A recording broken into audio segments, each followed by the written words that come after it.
पुराने चीन की एक घटना है। बहुत प्रसिद्ध है ये कहानी चीन में।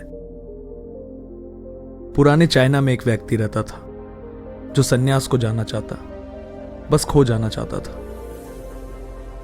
एक दिन वह अपने गुरु के पास गया। गुरु के सामने सन्यासी होने की इच्छा जताई। गुरु ने कहा कि सच में तू सन्यासी हो जाना चाहता है या बस सन्यासी दिखना चाहता है। उस व्यक्ति ने कहा कि जब सन्यासी होने आया हूं तो दिखने का क्या करूंगा, मैं तो सन्यासी होना चाहता हूं। तो गुरु ने कहा ठीक है, यह अपनी आखिरी मुलाकात थी, अब तो दोबारा मेरे पास मत आना। जब जरूरत होगी तब मैं खुद तेरे पास आ जाऊंगा। इस आश्रम में 500 सन्यासी हैं। उन 500 सन्यासियों के लिए तुझे चावल कूटने का काम करना है।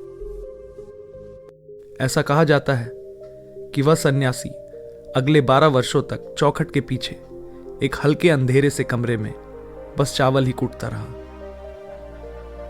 500 सन्यासी थे उस आश्रम में। वह सबके लिए चावल कूटता। सुबह में उठता, चावल कूटता रहता, रात में जब थक जाता तो सो जाता। 12 साल बीत गए। वह कभी गुरु के पास नहीं गया। उसने भरोसा कर ही लिया था कि जरूरत पड़ने पर वो खुद ही आ जाएंगे, तो बात ही खत्म हो गई। शुरुआत में तो उसके मन में कई तरह के विचार चलते रहे, लेकिन जब पूरे दिन बस चावल ही कूटना है तो विचार करके भी क्या फायदा। धीरे धीरे उसके मन से विचार भी विदा होने लगे। सुबह उठने से लेकर रात को सोने तक चावल ही कूटता रहना। जब गुरु ने कह ही दिया था कि तुझे चावल ही कूटना है तो बस सारे प्रश्न ही खत्म। गुरु ने कहा है तो सही ही कहा होगा। 12 वर्षों तक चावल कूटते कूटते उसके मन में विचार आना ही बंद हो गया। मन एकदम शांत और खाली हो गया। ना कोई विचार, ना कोई उलझन, ना कोई अड़चन। सीधा सा काम। सुबह उठता, चावल कूटता, रात होती तो सो जाता। पिछले 12 वर्षों से यही उसकी दिनचर्या बन चुकी थी और विचार मुक्त होकर वह बस अपना काम करता रहता।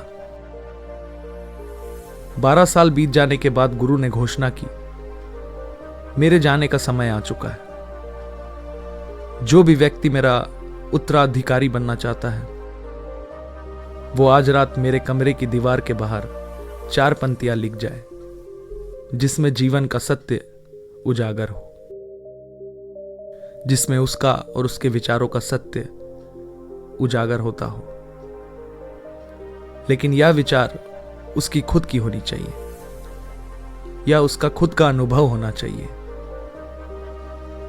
यह घोषणा सुन सभी शिष्य डर गए, क्योंकि गुरु को धोखा देना आसान नहीं था।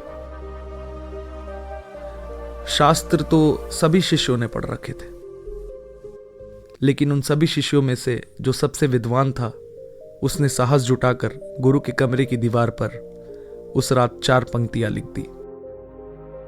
उसने लिखा कि मन एक दर्पण की तरह है जिस पर धूल जम जाती है। उनको साफ कर दो तो धर्म उपलब्ध हो जाता है। इस धूल को साफ कर दो तो सत्य आमने सामने आ जाता है। सुबह जब गुरु उठे, उन्होंने देखा तो चिल्लाया, यह किस मूर्ख ने मेरी दीवार खराब कर दी, उसे पकड़कर मेरे पास लाओ। पर वह विद्वान तो यह लिखकर रात में ही भाग गया था। वह डरा हुआ था, क्योंकि ये पंक्तियां उसने नहीं लिखी थी।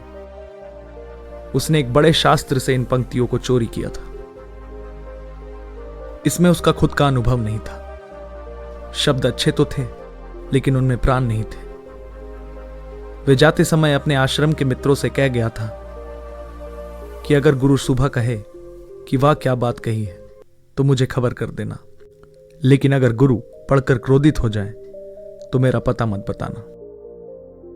सारा आश्रम चकित हुआ कि इतने सुंदर वचन तो हैं, वचनों में क्या कमी है। मन दर्पण की तरह ही है, जिसमें शब्दों की, विचारों की, अनुभवों की धूल जम जाती है। बस इतनी सी तो बात है। साफ कर दो दर्पण तो सत्य का प्रतीक बन जाता है।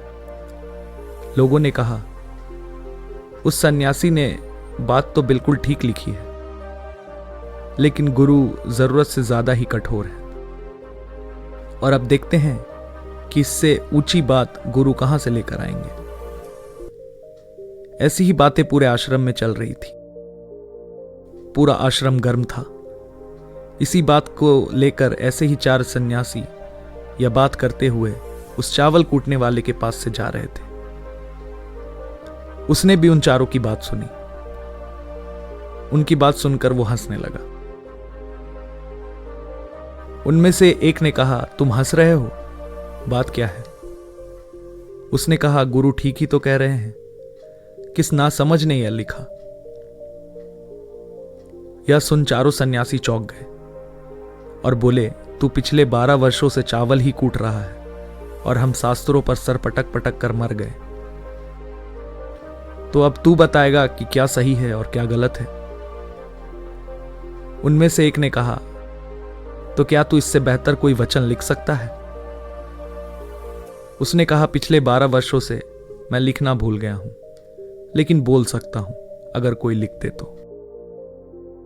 लेकिन एक बात याद रहे, उत्तराधिकारी बनने की मेरी कोई इच्छा नहीं है। अगर इसे लिखने की वजह से मुझे उत्तराधिकारी बनना पड़े तो मैं कान पकड़ता हूं, मुझे लिखवाना भी नहीं।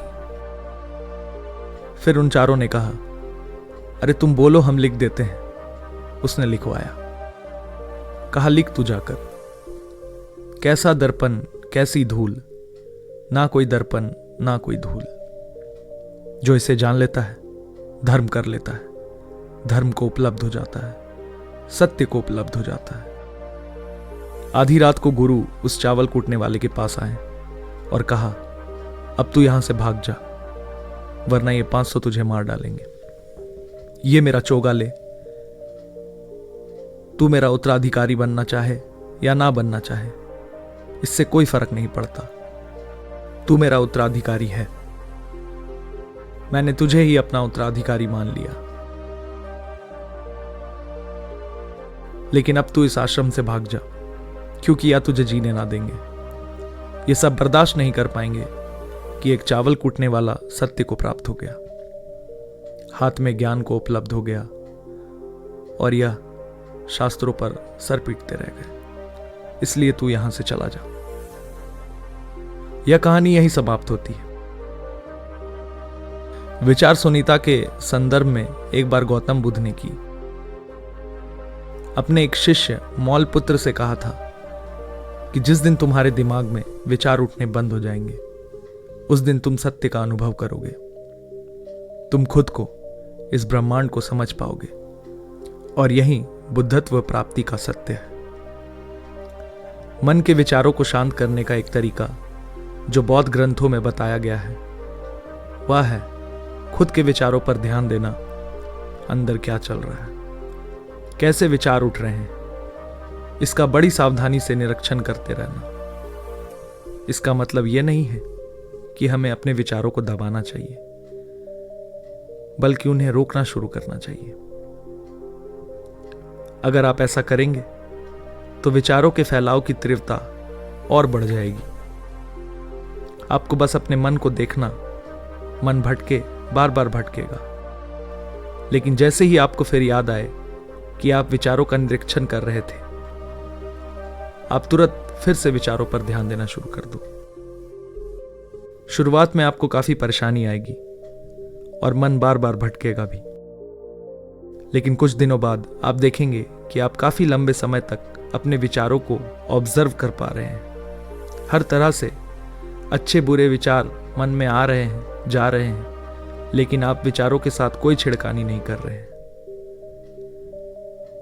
धीरे धीरे आपके मन में विचारों की उठने की तीव्रता कम होती चली जाएगी और अगर आप इस प्रक्रिया में और गहरे होते चले जाते हैं तो आप पाएंगे कि आपके मन में विचार उठने ही बंद हो गए।